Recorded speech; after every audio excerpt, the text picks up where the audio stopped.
Welcome to the Conscious Kinky podcast, a space where identity is crafted, intimacy is practiced, and truth is spoken without apology. Sexy, intelligent, and always embodying people before kink. What listeners will take away: clarity, new ways of seeing identity, intimacy, and power without shame or jargon. Language, short, practical sentences that they can borrow to talk about boundaries, consent, and desire. Reflection, 6 guiding questions each week that encourage journaling and deeper self-study. Connection, real stories from Joshua and myself and guests showing that you're not alone in your struggles or growth. Embodiment, a 5-minute practice or micro commitment to try in your daily life before the next episode. Continuity, a clear invitation to the Tuesday Alumni Circle, where podcast ideas are turned into lived practice, creating bonds through shared vulnerability. Viewer discretion is advised. These are adult topics, 18 and over. We are not offering advice. Please seek mentorship, and this is wholly perspective-based.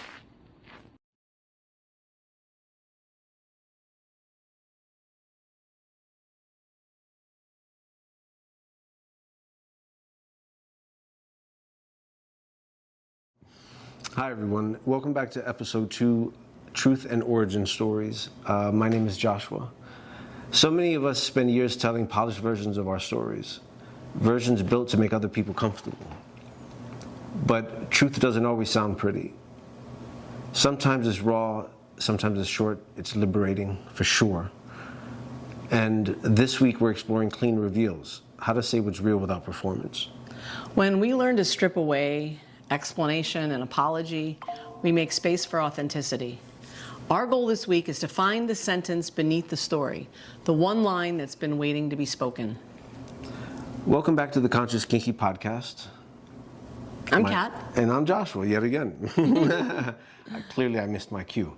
So together, we created this conversation, this weekly conversation, as well as the People Before Kink, the Alumni Circle, so that you can move from reflection to practice.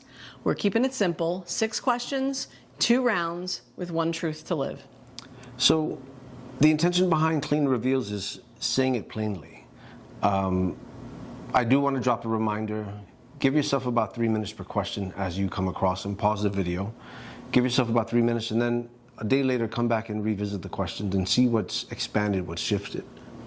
So for now, pull up a chair, take a deep breath, and let's get started. Awesome. So the first question, where am I performing a story about myself in order to be accepted?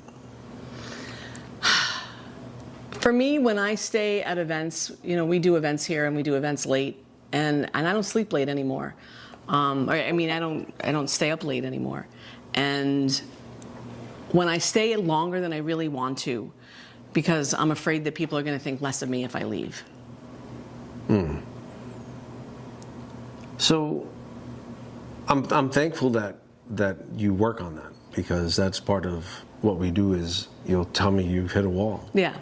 And it's like asking for what you need has been a great help for both of us. Yeah. So for myself, it's really becoming hard to say. Because performing has become exhausting. And one of the phrases that I came across in this process of not going to places I'm not wanted is, I only go to spaces where I'm celebrated. I like that. Right? And because it's too much to be performative at this point in my life, it's like I'd end up fighting my intuition. Yeah. Doing that. So it's kind of hard to say, because I spent most of my life looking for acceptance. Yeah, right? and it's easy to get into performative type behavior. So I don't feel excluded. So that I don't feel like I'm letting people down. That's what happens for me. Yeah. Right.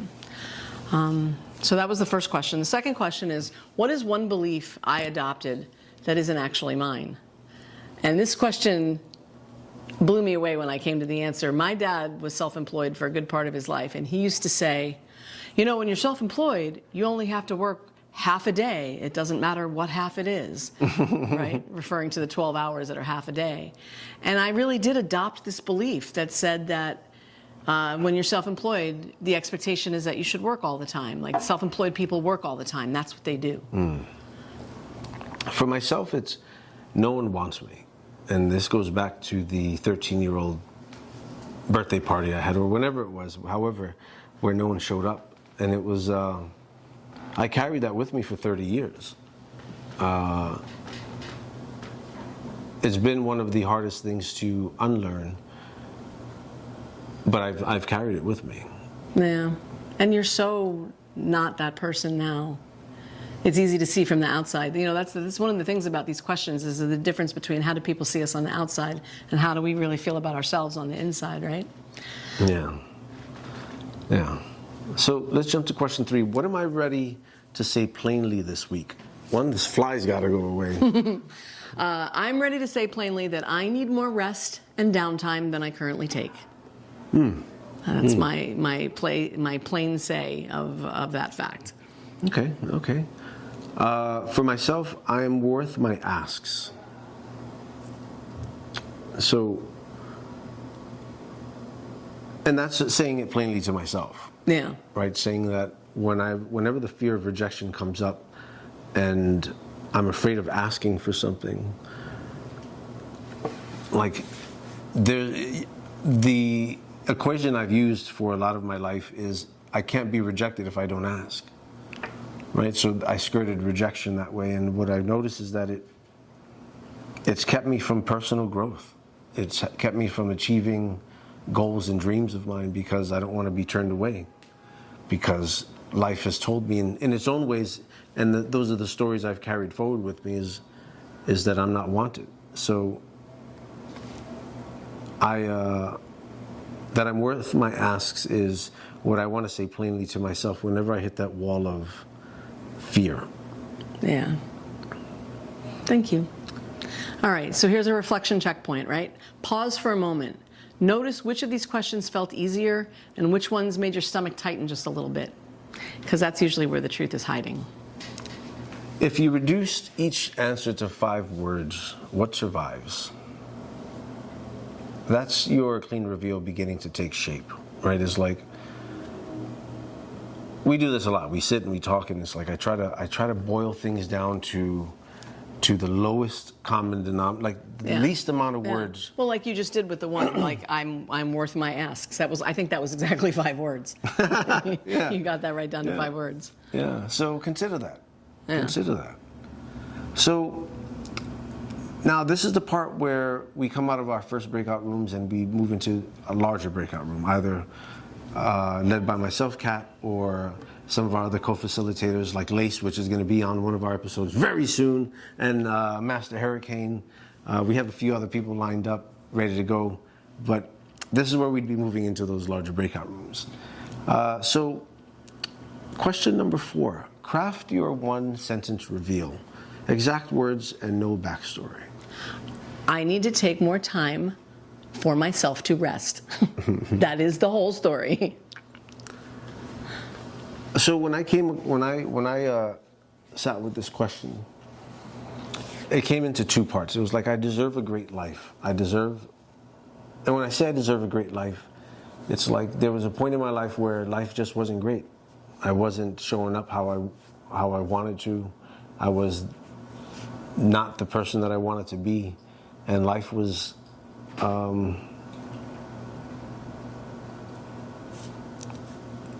it wasn't as bright and colorful as it is now. So through my work and my desires to be the best version of myself, it's like I want to have a great life. And the other one is, in that great life, I want to find self-forgiveness. Right, like this 13-year-old shit that's been dragging around with me is, I want to be able to say it wasn't you. Maybe it was. Did I smell? Hey, if you were with me in junior high school, did I smell? All right. Next question. Name the fear story and the body sensation that shows up when you imagine saying it. For me, it's that people will think I'm lazy. I'm afraid my partners will feel like I'm not doing enough. And in my body, it just makes my stomach a little bit queasy. To go back to what we said at the beginning of the episode, I'm really thankful that you have been able to show up and be, right, and say, I'm done. I need rest, and it makes me happy knowing that I can support you that way. Thanks. For myself, it's the sensations in my stomach and it's in my heart, and the fears that everything that I've earned or gained in life will be taken away from me. And that's like a panic feeling. Yeah. It's funny though, when I hear us say this stuff out loud, and I think about you guys being disappointed in me for taking a nap, or I think about everything magically vanishing from your life because you showed up as yourself, it does, I don't want to say it sounds silly, but there's a saying that from my tribe that's there's more room out here than there is in here. It feels bigger when it's in here. It feels real when it's in here. When it's in here and I'm by myself with it, I am afraid that people are going to think I'm lazy. I am afraid that you'll think less of me, right? When I say it out loud and I put it out here and I say it even in front of other people, it takes the power out of it. It diminishes it. It makes it right-sized. That concern, because that's not really a very big concern. There's not a real reason for me to be concerned about that. That's not a real thing. But when I'm sitting with it alone, it seems huge. So speaking this stuff out is really important. Mine still feels big on the outside. Yeah? Yeah, it's because I've purposely not built things because I was afraid to be taken away. Like,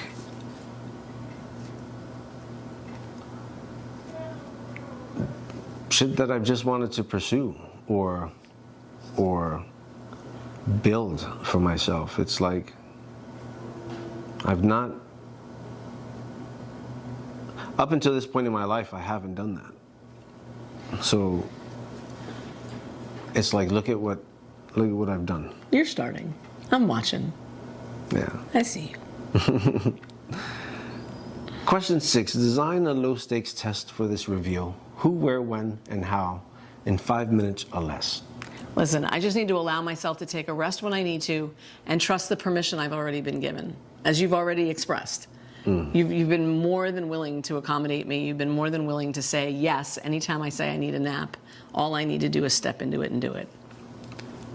For myself, I think it's stepping into the right to ask because I know I'm safe asking. I think also what I have in my pocket is that my birthday is coming up while we're recording these episodes, so I can ask for shit because it's my birthday. And I'm here to tell you, he has done an excellent job of asking for things for his birthday. Yeah. Just so you know. Yeah, but I think stepping into the ask is it is the reveal, right? It is saying, wow, he does ask for things. Yeah. He does X, right? It's not like just asking for my Meta sunglasses, Ray-Bans, not that, but like the desire to collaborate with others who are doing the same type of work. Yes. Right? Yes. Meta, Ray-Bans. Yep. My birthday is 47. All right. So this week's practice is simple. Take your one sentence truth somewhere safe. Hear it in your own voice. And remember, clean doesn't mean harsh. It means honest. The goal is clarity, not confrontation. So you've just listened to the Conscious Kinky podcast. Every Friday we stand here at this table together, asking 6 questions that help you reflect, challenge your old beliefs, and explore who you're becoming. And every Tuesday you're invited to People Before Kink, the Alumni Circle, where reflection becomes practice inside a space built on respect, honesty, and care. This isn't about perfection. It's about becoming clearer, braver, and more present in your own body and in your relationships. So share this with someone you trust and commit to one small action that proves who you're becoming. Because legacy isn't later, it's built today. Sexy, intelligent, real. Always People Before Kink. We'll see you next Friday. My birthday.